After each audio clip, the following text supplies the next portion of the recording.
અમદાવાદના અમરાઈવાડીમાં નજીવી બાબતે શરૂ થયેલો વિવાદ પળવારમાં ખૂની હુમલામાં ફેરવાયો। ઘરની બહાર રાખેલા પાણીના પીપને લઈને થયેલી બોલાચાલીમાં યુવકની છરીના ઘા મારી હત્યા કરાઈ। જો કે પોલીસે ગણતરીના કલાકોમાં જ આરોપીને ઝડપી લીધો।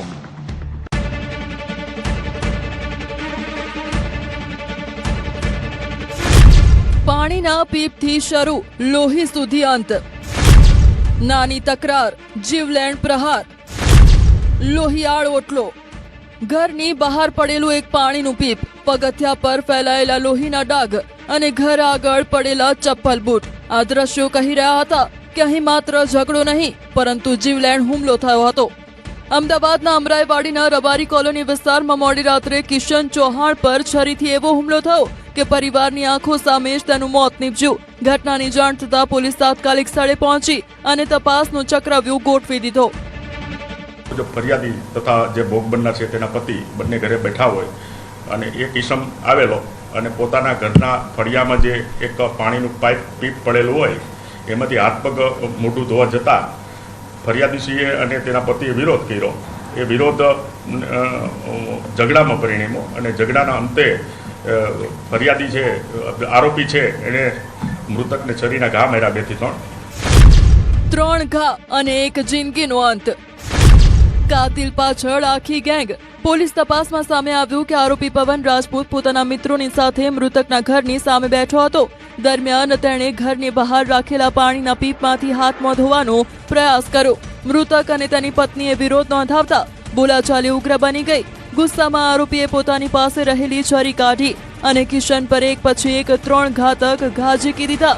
હુમલા સમયે મૃતકની પત્ની અને માત્ર 6 મહિનાનું બાળક પણ ત્યાં હાજર હતું। गंभीर रीते घायल किशन ने बचावी शकायो नहीं।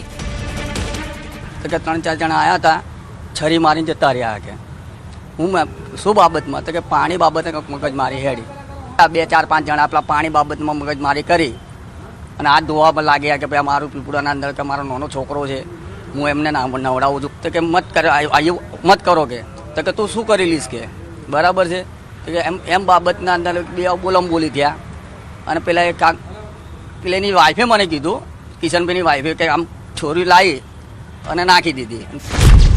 સીસીટીવીથી ખુલ્યો ખૂનીનો ચહેરો, ક્ષણિક ક્રોધ, કાયમી બરબાદી। હત્યા બાદ આરોપી સ્થળ પરથી ફરાર થઈ ગયો, પરંતુ ઘટના સ્થળની આસપાસના સીસીટીવી, હ્યુમન સોર્સ અને પોલીસની ઝડપી તપાસે ગણતરીની કલાકોમાં જ આરોપી સુધી પહોંચાડી દીધો। પોલીસે પવન રાજપૂતને ઝડપી પાડી તેની સામે કાયદેસરની કાર્યવાહી શરૂ કરી છે। પ્રાથમિક તપાસમાં બંને છૂટક મજૂરી કામ કરતા હોવાનું સામે આવ્યું છે। હાલ પોલીસે સમગ્ર ઘટનામાં અન્ય કોઈની સંડોવણી હતી કે નહીં તે દિશામાં પણ તપાસ આગળ ધપાવી છે। आरोपी अवारनवार एना घरनी सामे उठलो छे त्यां एना मित्रों साथे बेसतो होय अवारनवार अलग अलग दिवसोनी अने आरोप जे मृतक है भोग बननार है ए मूळ गोमतीपुरनो छे अने छेल्ला 1.5 वर्षथी अहींया अमराईवाड़ी खाते रहतो होय भाड़ाना मकानमा। क्यारेक गुनानी शुरुआत कोई मोटा वेरथी नथी थती, परंतु क्षणिक गुस्सो पण जीवलेण साबित थई जाय छे। अमराईवाड़ीनो आ बनाव ए ज कड़वी हकीकत उजागर करे छे, ज्यां पाणीना पीपने लईने थयेली सामान्य तकरारनो अंत एक परिवार माटे कायमी शोकमां फेरवाई गयो। अमदावादथी ऋत्विज सोनी, न्यूज़ 18 गुजराती। અમદાવાદના એક વિસ્તારમાં 13 વર્ષની કિશોરી સાથે અયોગ્ય વર્તનનો ગંભીર કેસ સામે આવ્યો છે। ચા બનાવવાના બહાને ઘરે બોલાવી બાળકી સાથે અડપલા કરવાના આરોપમાં પોલીસે એક વ્યક્તિની ધરપકડ કરી।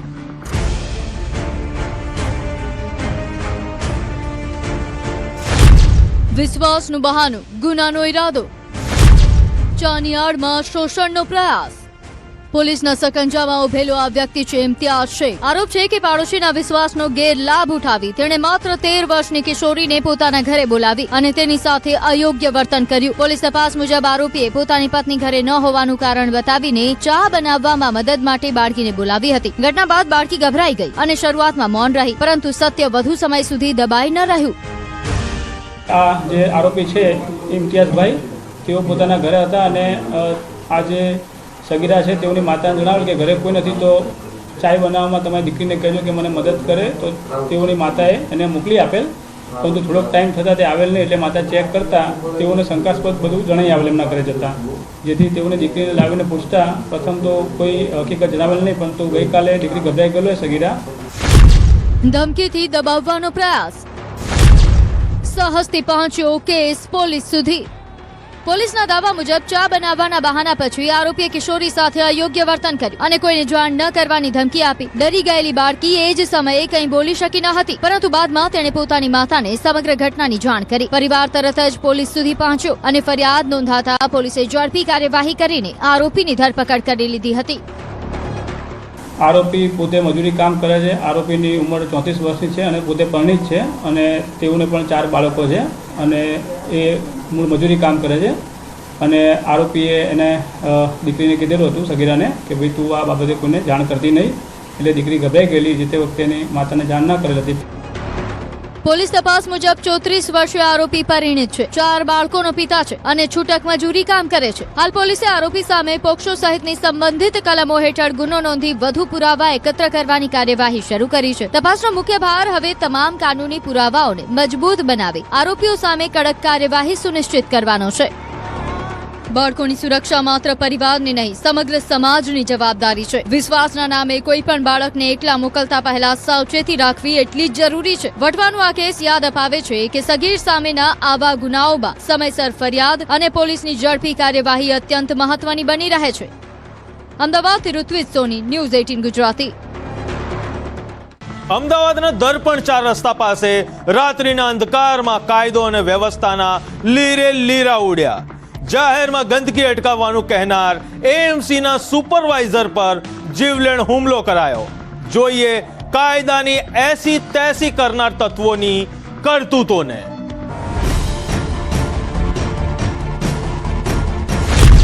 ઠપકાનો જવાબ, ત્રાસના પ્રહાર, સ્વચ્છતાના સિપાહી પર હુમલો. ખાખી નહીં ખૂની માનસિકતા સામે ફરજ બજાવતો એક સરકારી કર્મચારી અને જાહેર રસ્તા પર કાયદાને ખુલ્લો પડકાર.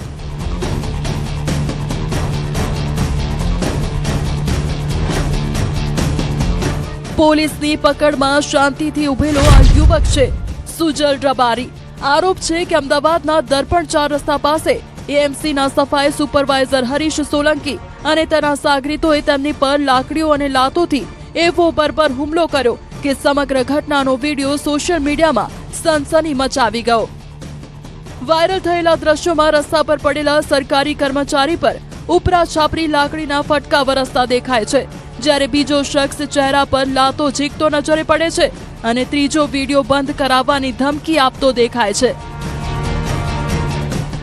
જે આપણા ત્યાં એએમસીમાં કર્મચારી છે, જે સફાઈ કામદારના સુપરવાઇઝર છે, જેમનું નામ છે હરીશભાઈ ગોવિંદભાઈ સોલંકી.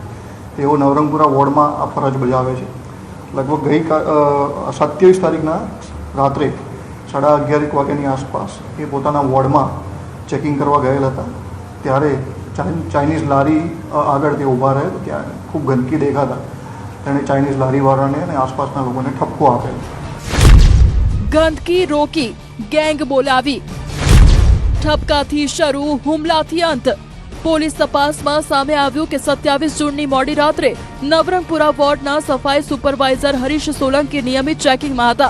દર્પણ 4 રસ્તા પાસે ચાઇનીઝ લારી આસપાસ ગંદકી દેખાતા તેમણે માત્ર સ્વચ્છતા જાળવવા કહ્યું, પરંતુ નિયમોનું પાલન કરવાના બદલે લારી સંચાલકે ફોન લગાવ્યો અને થોડી જ ક્ષણોમાં સુજલ રબારી તથા તેના 2 સાગરીતો ઘટનાસ્થળે પહોંચી ગયા. ત્યારબાદ જાહેર રસ્તો જ હુમલાનું મેદાન બની ગયો. લાકડીના અંધાધૂંધ ફટકાવ અને લાતોના પ્રહારથી હરીશ સોલંકીના જડબાના ભાગે ગંભીર ફ્રેક્ચર થયું. તે સમયે આ જે ચાઇનીઝના લારીવાળો છે તેમણે કોઈને ફોન કર્યો અને ત્યારબાદ 3 ઈસમો ત્યાં આવેલ. 3 ઈસમોમાં એક સુજલ રબારી કરીને એક આરોપી છે અને અન્ય 2 ઈસમો ત્યાં આવેલ. અને ત્યારબાદ આ જે સુજલ રબારી અને અન્ય એક ઈસમે લાકડીથી આ જે હરીશભાઈ છે તેમને ખૂબ માર મારેલ અને મોઢા ઉપર જડબાના ભાગે એમને ફ્રેક્ચર પણ થયેલ છે. ફરજ પર પ્રહાર, હવે કાયદાનો પ્રહાર. ફરાર સાગરીતોની શોધ તેજ. શરૂઆતમાં હોસ્પિટલમાં સારવાર હેઠળ હોવાથી ફરિયાદ નોંધાઈ નહોતી, પરંતુ થોડા દિવસ બાદ હરીશ સોલંકીએ ફરિયાદ નોંધાવતા ગુજરાત યુનિવર્સિટી પોલીસનો ગુનો હવે SC/ST સેલને ટ્રાન્સફર કરવામાં આવ્યો છે. પોલીસે મુખ્ય આરોપી સુજલ રબારીની ધરપકડ કરી છે, જ્યારે હુમલામાં સામેલ અન્ય 2 ફરાર આરોપીઓ સુધી પહોંચવા તપાસનો ધમધમાટ તેજ બન્યો છે. લોકમુખે એવી પણ ચર્ચા છે કે આરોપી વિસ્તારમાં ચાઇનીઝ સહિત અન્ય લારીઓને પ્રોટેક્શન આપતો હતો. જો કે પોલીસ હવે પુરાવાના આધારે સમગ્ર નેટવર્કની કડીઓ જોડવામાં વ્યસ્ત છે. પોતાનું કામ બજાવવા ગયેલા એ સમયે એમની ડ્યુટી ન હતી, પરંતુ તેમ છતાં પણ એ એક ગુડ ફેથમાં ત્યાં ગંદકી કરતા હોય, તેમને ઠપકો આપેલ, તેના લીધે આ બનાવ બન્યો હોય તેવું હાલ સામે આવે છે. સ્વચ્છતા જાળવવાની ફરજ બજાવનાર સરકારી કર્મચારી પર જાહેરમાં હુમલો. વાયરલ થયેલા વિડીયોએ માત્ર એક ગુનાનો નહીં, પરંતુ કાયદા પ્રત્યેની બેફિકરીનો પણ ચહેરો ઉજાગર કર્યો છે. હવે સવાલ એ છે કે ફરજ બજાવતા કર્મચારીઓ પર હુમલો કરનાર આવા તત્વો સામે કાયદો કેટલો કડક સંદેશ આપે છે, તેના પર સૌની નજર ટકેલી છે. અમદાવાદથી દીપિકા ખુમાણ, ન્યૂઝ 18 ગુજરાતી. સોશિયલ મીડિયાની આભાસી દુનિયા કેવી રીતે ખૂની ખેલમાં બદલાઈ શકે છે? શાપર વેરાવળમાં ફેસબુક અને ઇન્સ્ટાગ્રામની માયાજાળમાં ફસાયેલા યુવકે છેતરાયાની આગમાં એક એવી હેબતભરી હત્યા કરી જેણે પોલીસને પણ ચોંકાવી દીધી. ફેક ઓળખાણ, ખૂની અંજામ, સોશિયલ મીડિયાની માયાજાળ, હવસ, હિંસા અને હત્યા. રાજકોટ ગ્રામ્યનું શાપર વેરાવળ મસ્તક ફાટક પાસે આવેલી રેલવેની એ સુમસામ દિવાલ, જ્યાં ગત 25 જૂન 2026ના રોજ કાયદાના રક્ષકોને એક એવી લાશ મળી જેને જોઈને પથ્થર દિલના માણસોના કાળજા પણ ધ્રુજવા લાગે. એક અવાવરૂ જમીન પર સ્ત્રીના વસ્ત્રોમાં સજ્જ, સડી ગયેલી અને વિકૃત થઈ ગયેલી એક કોહવાયેલી લાશ પડી હતી. શરૂઆતમાં જે કુદરતી મોત લાગતું હતું તે ફોરેન્સિક PMના રિપોર્ટે બદલી નાખ્યું. લાશ સ્ત્રીની નહોતી, પણ સ્ત્રીના શૃંગારમાં છુપાયેલા એક પુરુષની હતી, જેને પથ્થરના ઘા ઝીકીને નિર્મમતાથી મોતને ઘાટ ઉતારવામાં આવ્યો હતો. કાતિલે પુરાવા ભૂસવા લાશ પર પથ્થરો ઢાંકી દીધા હતા, પણ કાયદાના હાથ લાંબા હતા. ટેકનિકલ સર્વેલન્સ અને CCTVના આધારે પોલીસે ઉત્તર પ્રદેશના 20 વર્ષીય કાતિલ પિયુષ કુમાર ખરવાર નામના યુવકને દબોચી લીધો અને તેની સઘન પૂછપરછમાં જે રહસ્ય ખુલ્યું તે રૂંવાડા ઊભા કરી દે તેવું હતું. વેરાવળ ગામની સીમમાં મસ્કત ફાટક પાસે એક ઓટો એન્ડ રિંગ કારખાના છે. ત્યાં રેલવે ટ્રેકની બાજુમાં એક ડેડ બોડી મળી આવેલ. જે ડેડ બોડીને ઇનિશિયલી જોતા એવું લાગતું હતું કે આ કોઈ ફિમેલની ડેડ બોડી છે. પછી એનું પોસ્ટમોર્ટમ કરાવવામાં આવ્યું તો આ મેલ હતો, પુરુષની ડેડ બોડી હતી અને એને શિરમાં ઈજા હતી. હવસનો શિકાર કે છેતરપિંડીનો બદલો, પ્રેમ, ગુમરાહ અને પ્રતિશોધ. પ્રોફાઇલમાં પ્રેમ, ઓળખમાં છેતરપિંડી. પોલીસના તપાસના ચક્રો ગતિમાન થતા જ આ ખૂની ખેલ પાછળ સોશિયલ મીડિયાની એક કાળી સાઇટ સામે આવી. ફેસબુક પર નિશા કુમાર અને ઇન્સ્ટાગ્રામ પર પૂનમ નામની ફેક આઈડી બનાવીને ચંદન કુમાર નામના એક સમલૈંગિક યુવકે પિયુષને પોતાની હવસ અને મોહપાશમાં જકડી લીધો હતો. સ્ત્રી જેવા લાંબા વાળ, શૃંગાર અને એક સાથે 3 જીન્સ પહેરીને લેડીઝ ફિઝિક્સ બતાવી ચંદને પિયુષની આંખોમાં ધૂળ નાખી હતી. હૈદરાબાદમાં આભાસી પ્રેમ એટલો પરવાન ચડ્યો કે બંને એક જ રૂમમાં 3 મહિના સાથે રહ્યા. ચંદને વૈષ્ણોદેવીની માનતાનું બહાનું ધરીને શારીરિક સંબંધોથી દૂરી બનાવી રાખી અને એક દિવસ રૂમની અંદર જ માંગમાં સિંદૂર ભરીને બંને કથિત લગ્ન પણ કરી લીધા. અને આ જો ફિમેલ જો કહેવાય કે જો લેડી તરીકે પોતાને પરિચય આપતી હતી, આ કીધું કે અમારી વૈષ્ણોદેવીની માન્યતા છે તો ત્યાં સુધી આપણે લગ્ન નહીં કરીએ. તો 3 મહિના સુધી વેટ કરાયો, પછી સિંદૂર આપીને લગ્ન બંનેનો થઈ ગયો. પૂનમનો ખુલ્યો અસલી રાઝ. પૂનમ કહો કે નિશા કહો, બધું એક જ હતું અને આ રાઝ ફક્ત ને ફક્ત રાઝ બનીને તેના દિલમાં હતો. પણ એક દિવસ 2 આંખો તેને જોઈ ગઈ અને પછી જે થયું તે તેની કલ્પના બહારનું હતું. સોશિયલ મીડિયા પર થયેલી ઓળખાણ વિશ્વાસમાં બદલાઈ, પછી સંબંધમાં ફેરવાઈ અને આખરે એક રહસ્ય ખુલતા પહોંચી ખૂન સુધીની સફર. આખરે 3 વર્ષ જૂના સંબંધમાં એવી કઈ વાતે પિયુષના પગ તળેથી જમીન સરકાવી દીધી કે તેણે હત્યારાનું રૂપ ધારણ કરી નાખ્યું.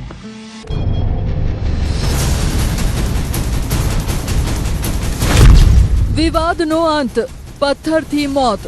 કહેવાય છે ને કે પાપનો ઘડો એક દિવસ ભરાય છે. લગ્ન પછી અચાનક એક દિવસ પિયુષના નાના ભાઈએ આ નવવધુ એટલે કે પૂનમ ઉર્ફે ચંદનને રૂમમાં દાઢી કરતો જોઈ લીધો. ભાઈ ડરી ગયો, કારણ કે પોલ ખુલી જતા ચંદને તેના હાથ પર બ્લેડ મારી દીધી હતી. જ્યારે પિયુષને ખબર પડી કે જેને તે પત્ની માની બેઠો છે તે કોઈ નારી નહીં પણ પુરુષ છે, ત્યારે તેના પગ નીચેથી જમીન સરકી ગઈ. પિયુષ આ ગંદી કડીમાંથી મુક્ત થવા હૈદરાબાદથી ભાગીને પોતાના વતન યુપી ગયો, પણ આ શક્ત અને પાગલ પ્રેમી ચંદન ત્યાં પણ પહોંચી ગયો. પિયુષ ત્યાંથી ભિવાડી ભાગ્યો તો ચંદન ત્યાં પણ પડછાયો બનીને પહોંચ્યો. અંતે પિયુષ રોજગારી માટે શાપર વેરાવળ આવ્યો તો ચંદન પોતાનું સર્વસ્વ છોડી હાથ પર પિયુષના નામનું ટેટુ ત્રોપાવીને અહીં પણ ધામા નાખી દીધા. આરોપી છે એને ખબર પડી કે આ તો મહિલા નથી, આ પુરુષ છે, અને પછી આ લોકો વચ્ચે ઝઘડો થયો અને ત્યાં હૈદરાબાદ છોડીને પોતાના ગામ જતો રહ્યો. પછી આ જો મરણ જનાર છે એને ગામ પાછળ અને ગામ ગયો અને ઘરે ગયો અને ઘરે જઈને ઘરે પણ વિવાદ ઉભો કર્યો. એનાથી કંટાળીને આ જો આરોપી છે ત્યાંથી ભિવાડી રાજસ્થાન આવી ગયો, ત્યાં કામ કરવાનું શરૂ કરી દીધું. પણ આ માણસ પાછળ અને ભિવાડી પણ આવી ગયો, તો ભિવાડીથી છોડીને ફરીથી સાપર આવી ગયો, તો પાછળ સાપર આવી ગયો. પથ્થરના ઘા અને પાપીનો અંત. રોજના વિવાદ, આ પીછો અને સામાજિક બદનામીના ડરે પિયુષના મગજમાં વેર અને હિંસાનું ઝેર ઘોળી દીધું. ગત 21 જૂનના રોજ કારખાનામાં બંને વચ્ચે અંતિમ અને ઉગ્ર ઝઘડો થયો. આક્રોશમાંત બનેલો પિયુષ ચંદનને લલચાવીને રેલવે ટ્રેક નજીકના અવાવરૂ નરકમાં લઈ ગયો અને ત્યાં કાળ બનીને તૂટી પડ્યો. ભારેખમ પથ્થરોના ઉપરા છાપરી ઘા ઝીકીને ચંદનનું માથું કચડી નાખ્યું. લોહીની નદીઓ વહી ગઈ અને ચંદનની ધીમી ચીસો કાયમ માટે શાંત થઈ ગઈ. લાશ છુપાવીને હત્યારો પાછો કારખાનામાં કામે પણ ચડી ગયો. જાણે કંઈ બન્યું જ નથી, પરંતુ કાયદાના શિકારીઓએ આ સનસનીખેજ મર્ડર મિસ્ટ્રી પરથી પડદો ઉઠાવી લીધો છે અને ગુનો નોંધી કાતિલને જેલના સળિયા પાછળ ધકેલી દીધો છે. અહીંયા આવ્યો તો આ બંને વચ્ચે ઝઘડો થયો और મરણ જનાર છે જો હાથ ઉપર આરોપી પિયુષ છે એનું નામ ટેટુ પણ કરાયેલો છે, તો એના દ્વારા પણ એની ઓળખ પ્રતિસ્થાપિત થઈ અને પછી અહીંયા બંને વચ્ચે ઝઘડો થયો અને પથ્થરથી શરીરમાં 2 વખત ઈજા કરીને એની મોત નિપજાવી. હાલ આરોપીને અટક કરવામાં આવ્યો છે. આરોપી પોતાનો ગુના કબૂલ કર્યો છે. આભાસી દુનિયાનો અસલી અંજામ મોત. મૃતક ચંદનની ગે પ્રવૃત્તિ હોવાનું પોલીસ માની રહી છે. તે મહિલાઓના કપડાં પહેરતો, સોશિયલ મીડિયા હેન્ડલ પર પણ લેડીઝના કપડામાં ફોટા મૂકતો, તે શૃંગાર કરતો, મહિલાઓની જેમ લાંબા વાળ રાખતો. પરંતુ આરોપી પ્રેમી પિયુષ પ્રત્યે અનહદ પ્રેમ તેને છોડવા નહોતો માંગતો. પરંતુ લગ્ન પછી ફૂટેલા ભાંડાએ કે પૂનમ સ્ત્રી નહીં પુરુષ છે તે આઘાત પિયુષ સહન ના કરી શક્યો. આ સમગ્ર કેસ માત્ર હત્યાનો ભેદ નથી, પરંતુ સોશિયલ મીડિયા પર અંધવિશ્વાસના ખતરાની ગંભીર ચેતવણી પણ છે. સ્ક્રીન પર દેખાતી ઓળખ હંમેશા સાચી હોય જેવું નથી. એક ફેક પ્રોફાઇલથી શરૂ થયેલી ઓળખાણ વિશ્વાસમાં બદલાઈ. વિશ્વાસ છેતરપિંડીમાં ફેરવાયો અને છેતરપિંડીનો અંત થયો લોહીથી ખરડાયેલા પથ્થર અને એક નિર્જીવ લાશ સાથે. રાજકોટથી અંકિત પોપટ, ન્યૂઝ 18 ગુજરાતી. 3 રાજ્યોની પોલીસના નાકમાં દમ કરનારી આંતરરાજ્ય શૈતાન ગેંગનો બનાસકાંઠા પોલીસે મુંબઈના રેડ લાઇટ એરિયામાંથી ખાત્મો બોલાવ્યો છે. પાલનપુરમાં એક જ રાતમાં આંગળીયા પેઢીઓ ટાર્ગેટ કરનારા શાતીરો કેવી રીતે જેલ ભેગા થયા તે જોઈએ.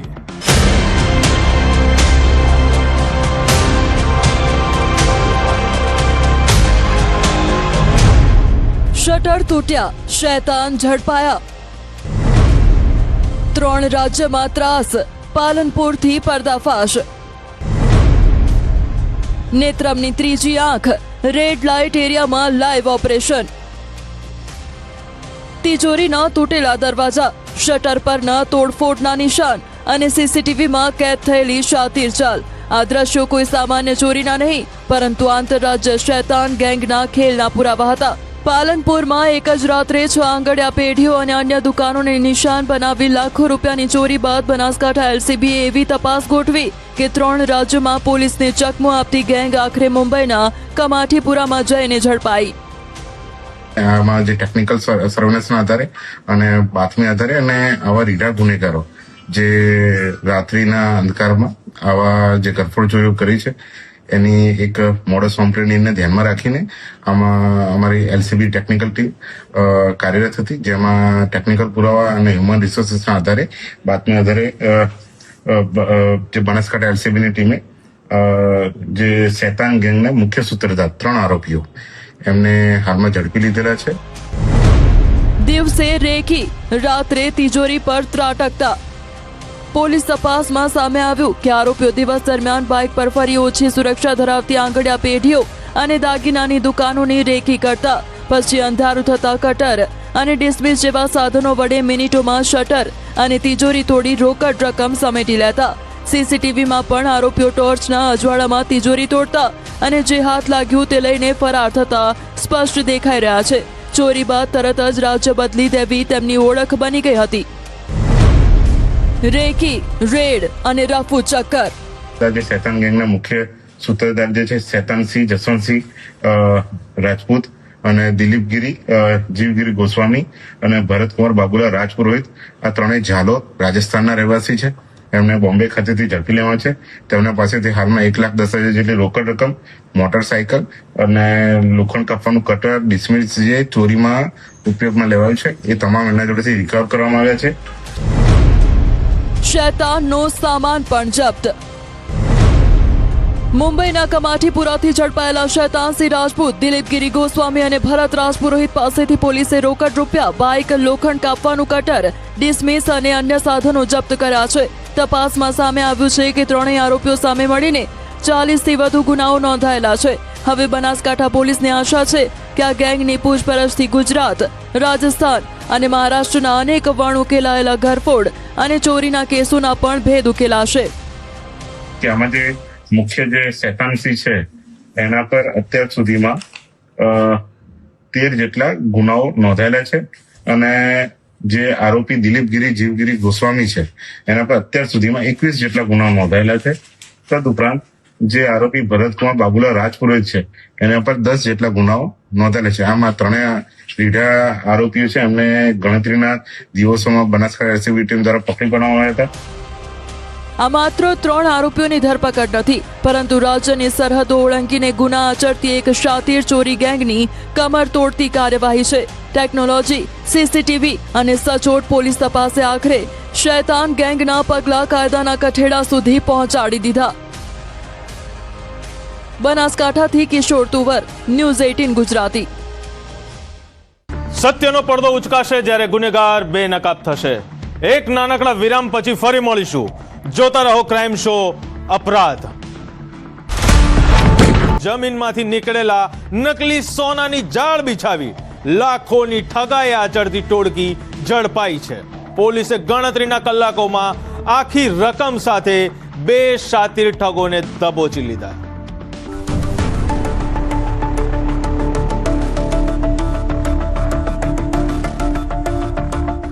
સોનાની લાલચ, છેતરપિંડીની જાળ. અસલી દેખાયું, નકલી નીકળ્યું. પીળા સોનાની કાળી માયાજાળ. જમીનના પેટાળમાંથી ઠગાઈનો ખેલ. પોલીસ સમક્ષ બેઠેલા આ બંને ચહેરા કોઈ સોનાના વેપારી નથી, પરંતુ વિશ્વાસને વેપાર બનાવી લાખોની છેતરપિંડી આચરનારા શાતીર ઠગ છે. ખોદકામ દરમિયાન સોનાના મણકા મળ્યા હોવાની વાત કહી તેમણે એક વ્યક્તિને વિશ્વાસમાં લીધો. શરૂઆતમાં અસલી સોનાના મણકા બતાવ્યા, સોની પાસે તેની ખરાઈ પણ કરાવી અને ત્યારબાદ સસ્તામાં વધુ સોનું આપવાની લાલચની એવી જાળ બિછાવી કે ભોગ બનનારે પોતાની આખી બચત આરોપીઓના હાથમાં સોંપી દીધી.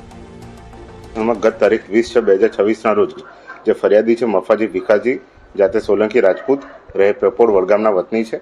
એ ઓમ આઈસીયુમાં જે સારવાર અર્થે આવેલા હતા એ દરમિયાન 2 અજાણ્યા ઇસમો દ્વારા ખોદકામ કરતા સોનું મળ્યું છે. એ બાબતે એમનો વિશ્વાસ અપાઈ અને એમને જે સોનાના મણકા જે પારા ચડાયેલા છે એમને આપ્યા હતા, જેમાં ફરિયાદીએ પોતે સોની પાસેથી વેરીફાઈ કરાવતા પ્રથમ દ્રષ્ટિએ આ સાચા છે એવું એમને જણાતા એમને વધારે આ બાબતે લાલચ અને લોભમાં પછી એમનો સંપર્ક કર્યો હતો. લાલચમાં લાખો ગયા, પોટલીમાં નકલી સોનું. વિશ્વાસ જીત્યા બાદ આરોપીઓએ ફરિયાદી પાસેથી 2,20,000 રોકડા લીધા અને બદલામાં સોનાની પોટલી સોંપી દીધી, પરંતુ ઘરે પહોંચીને તપાસ કરતા સામે આવ્યું કે જે સોનું ખરીદ્યું હતું તે સંપૂર્ણ નકલી હતું. એક ક્ષણમાં જ સમજાઈ ગયું કે સસ્તામાં સોનું ખરીદવાનો સોદો નહીં, પરંતુ પૂર્વયોજિત છેતરપિંડીનો શિકાર બન્યા છે. ત્યારબાદ ભોગ બનનારે પોલીસનો સંપર્ક કરતા તપાસના પૈડા ઝડપથી ફરવા લાગ્યા. જેમને બચતના 2,20,000 જેવા રૂપિયા રોકડા એમને આપીને એમની પાસેથી ખોદકામ કરતા જે સોનું મળ્યું છે એમને ખરીદ્યું હતું અને આ બાબતે એમને પછી જાણ થઈ હતી કે આ જે સોનું છે એ નકલી છે. સીસીટીવીથી તૂટ્યો ઠગોનો ખેલ, ઝડપાયા 2 શાતીર ભેજાબાજ. ટેકનિકલ સર્વેલન્સ, સીસીટીવી અને હ્યુમન ઇન્ટેલિજન્સના આધારે પાલનપુર પશ્ચિમ પોલીસે બંને આરોપીઓ સુધી પહોંચવામાં સફળતા મેળવી. લાલાભાઈ સલાટ અને રતનભાઈ સલાટ નામના વ્યક્તિઓને ઝડપી પાડીને તેમની પાસેથી છેતરપિંડીના 2.20 લાખ પણ કબજે કરી લેવામાં આવ્યા. સાથે જ નકલી સોનાના મણકા અને અન્ય મુદ્દામાલ પણ જપ્ત કરવામાં આવ્યો છે.